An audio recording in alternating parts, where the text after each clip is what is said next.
Hi, everyone. Today, let's go over Jerome Powell's comments at the Fed conference, and then we'll do a quick reminder for earnings tomorrow. And I got obliterated today, so we'll talk about that going into tomorrow's session as well. If you like trading stocks and options and making money, definitely like and subscribe. I make videos like this every single day that the markets are open, as well as Sundays, so make sure you hit the bell so you don't miss out on any future episodes. Welcome to the Portfolio Bulletin. Let's get started. So Jay Powell came in quite dovish, significantly more dovish than expectations. They did do 25 basis points as was widely expected, but the things that he said were pretty dovish. So let's go into some of the comments here. They talk about the labor market, and basically he's comfortable with where the labor market is. He does say that it's a little bit overheated. He still thinks it's coming down. But the JOLTS report this morning, he kind of shrugged off. So that was definitely interesting. He once again reiterated, don't expect any rate cuts this year. However, he did say if we do see inflation come down more quickly, they mentioned here that will play into their policy setting, pretty much leaving the door open for the potential of cuts at the end of the year. They mentioned that he was slightly dovish throughout, giving himself a lot of leeway to move in the more dovish direction. They did talk a lot about deflationary environment being seen across many sectors, but that they did need to see more data continuing in that same direction. They continue to reiterate they think it's possible that we're going to see a soft landing with subdued growth, but not negative growth. He mentioned that the Fed funds rate could stay below 5%, meaning that the next increase would be the last increase, again, leaving the door open for a pause after the next raise, and then potentially cuts into the end of the year. They mention again here that they've seen deflation and that they're happy with the way that prices are moving lower. And once again here he says the economy is in the early stages of easing inflation and that they are seeing a good story in softening demand and softening prices across the markets. Overall, it was very dovish. He gave himself a lot of outs to cut rates in the future. We'll probably get 25 basis points at the next meeting, but after that you would expect a pause, and we don't necessarily know how long that pause is going to take. And at this point, it does seem possible that we could get cuts into the end of the year. Fed futures are showing that we're going to get 25 basis points at the next meeting. There is a small chance that they pause here, but I don't think that's likely. You can see 25 basis points has almost an 83% chance, whereas a pause here is at 17%. You can see the previous week percentages moving significantly more into the 25 basis point chance. We go to the May meeting, you can see they're putting a 50% chance that we pause after the next rate hike, 33% chance of another 25 basis points, and then a 10% chance that they actually cut if we do get the next 25 basis points. I think that's pretty much impossible. I don't think they're going to cut now. And this 56% chance does seem significantly more likely after his comments here today. I do want to reiterate the earnings for tomorrow. You can see Apple, Google, Amazon, Eli Lilly, Shell, Bristol Myers, Qualcomm, Conoco, Honeywell, Sony, Starbucks, and Estee Lauder all tomorrow. Most of those are after hours tomorrow, but huge amount of market cap announcing earnings tomorrow. Some in the morning here you can see, but mostly in the after hours. And all the big players are after hours, so keep an eye on that going into the close tomorrow.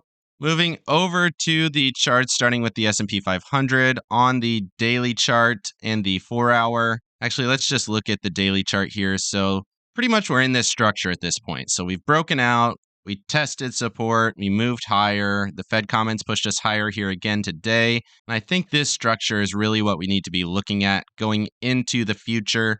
And really, it's showing a nice upswing and upside potential at this point. We're at resistance at the highs here from early December. You can see we did take out those highs just a little bit, but really this looks like a trend now. It seems like we're going to come up here and fill these gaps going back to August.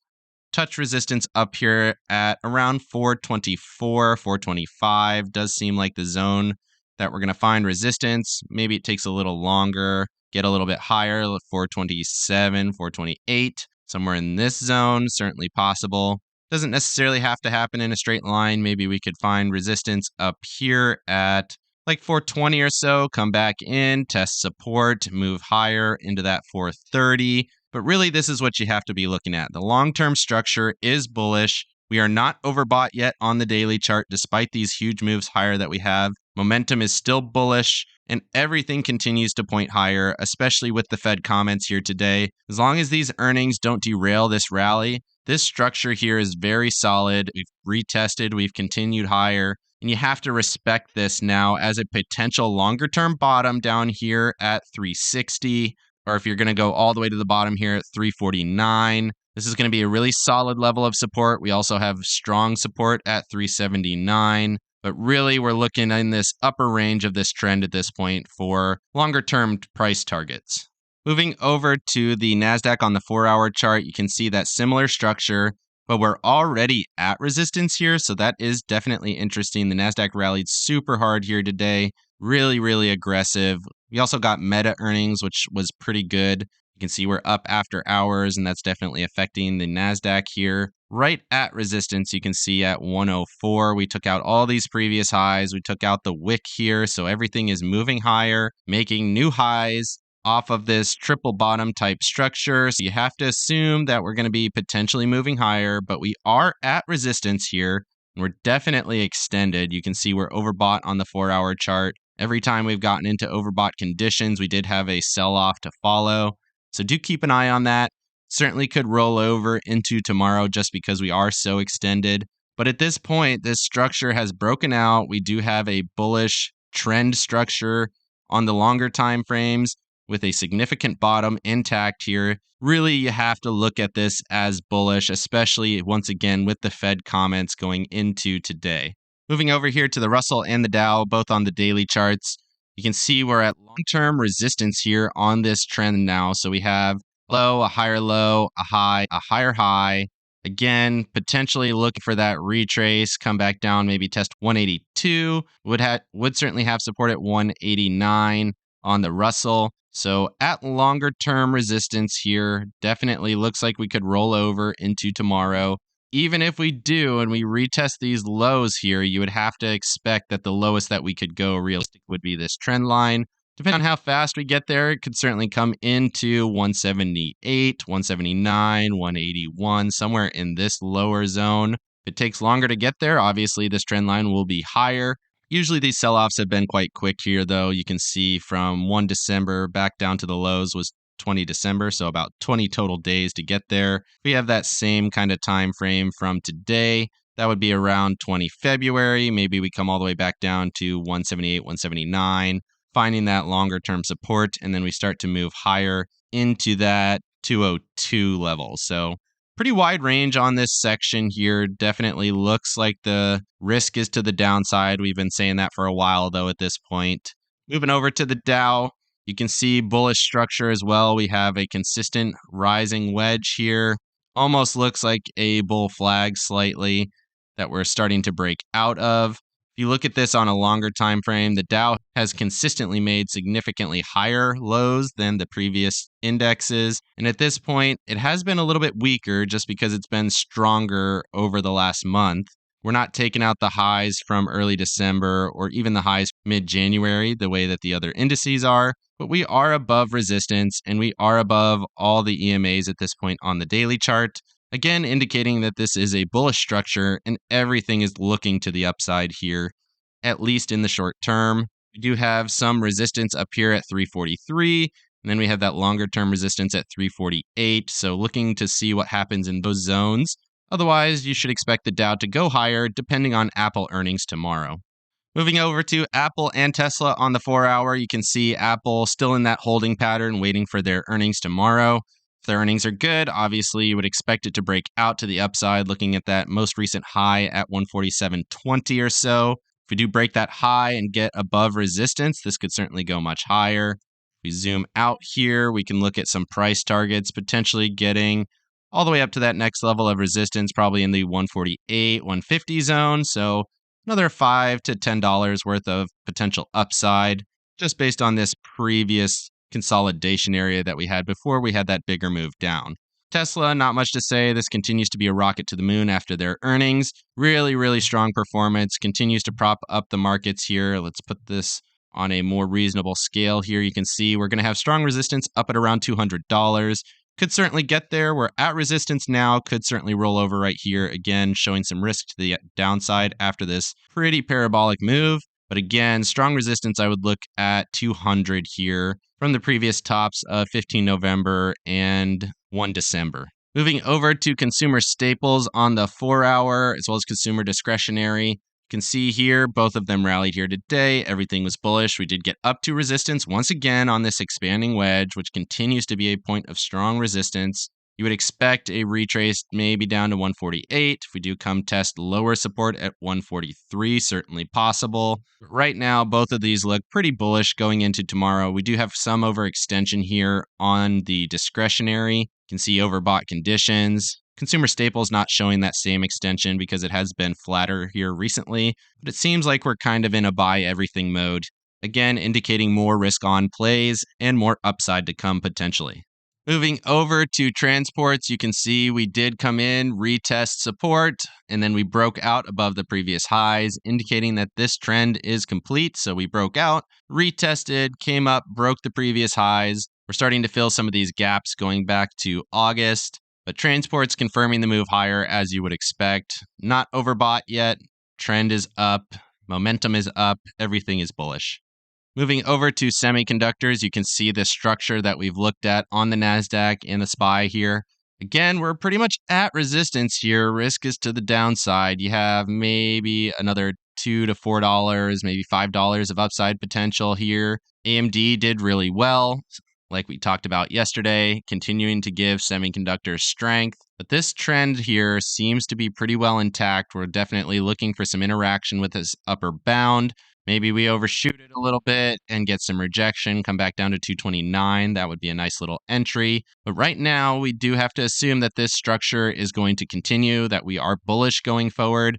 But again, we have short-term resistance, looking for that retrace in the short term. Could be pretty dramatic, kind of like what we saw here going from mid-December into the end of the year. But you would expect that to be met with buyers' demand and that we would rally from those lows.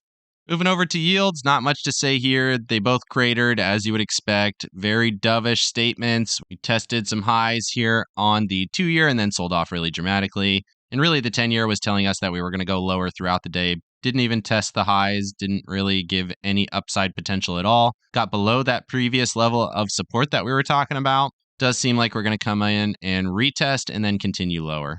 Moving over to the dollar, not a lot to say here. We did break out to the downside, as you would expect. Yields are going lower, the dollar's going lower, and stocks are going higher.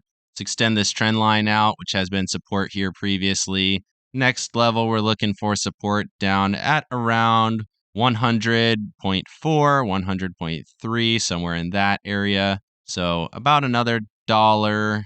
A little bit less than $1 of downside. Definitely looks weak. Looks like we're going to continue to fade. If we do break that level and we start to accelerate here, we could get all the way down to maybe 97, 97.8, somewhere in that zone. Definitely could be interesting. Some support up at 99.15 too. Either of those levels could act as support, but right now we're looking at this nearest level on this trend line, which has been support multiple times. Definitely looks weak, again, indicating some strength in stocks. Moving over to J&K, which was showing a lot of flat price action. Today, confirmed the rally, filled the gaps, and moved higher. Momentum is bullish, everything is bullish. And once again here, J&K is confirming the move higher. Moving over to TLT on the daily chart, you can see we had a really strong day, gapped up and rallied. We have some bullish momentum here as well. So we're looking to see what happens at the 200 SMA sitting at 109.10. That's basically right at the previous highs as well, just slightly below the previous high. We do get a breakout above the 200 daily SMA. That definitely would be an indicator that we're going to move higher on treasuries. You can see this huge move down that we've had. We now have a high, a higher low, a slightly lower high here, but that could just be kind of gathering and consolidating before a push above the 200. And that's really what we're looking for here, because it seemed like we tried to sell off, created a slightly higher low, consolidating below the 200. And if we get that push higher here, once again, we're looking at that 115 level is the next level for a price target. That does go all the way back here to fill these gaps that we've been looking at right at the previous resistance from 15 June. But we're looking at the price target here going back to 18 August with the gaps that were left here. Moving over to the VIX on the daily chart, I just want to highlight how low we are. Compared to the previous year, you can see all of this really extended price action. Right now, we're continuing to make new lows. So this is a new low close, also slightly below the wicks of the previous lows, right below that 18 level, which has been support. If we do come down into this 16, maybe 15 level, you have to assume that the overall thesis in the markets has changed. So we had this downtrend, which gave us a significant rally throughout 2021. We had this pretty significant choppy price action for the VIX in 2022. And then right now, it seems like we're making new lows. This trend is intact. We're right at support pretty much. And if we're going to bounce, it really has to happen now. So again, definitely some risk to the downside. But overall, this downtrend is intact. You have to assume that any demand will be sold off here in the VIX and that it'll move lower just based on what we're seeing here recently. Moving over to me, I definitely took some big losses, got chopped around. It was pretty painful. I'm going to have to reassess how I've been trading. And like I said, I feel like this is a paradigm shift. It seems like we're moving into a more bullish time. We do have a slight bullish trend. And it seems like the talk on inflation and the talk on the economy and the Fed have all shifted a little bit more bullish. And I really need to account for that better in my trading. Otherwise, no positions going into tomorrow, big earnings, maybe some short-term trading for me, but probably not. And then we'll see how we're set up going into Friday and the rest of this earnings season. Let me know down in the comments section what you think of the markets and the Fed comments. Definitely like and subscribe if you got any value out of this video, and make sure you hit the bell so you don't miss out on any future episodes. Of course, none of this is financial advice. This is all for entertainment purposes. Good luck in your trading and have a great day.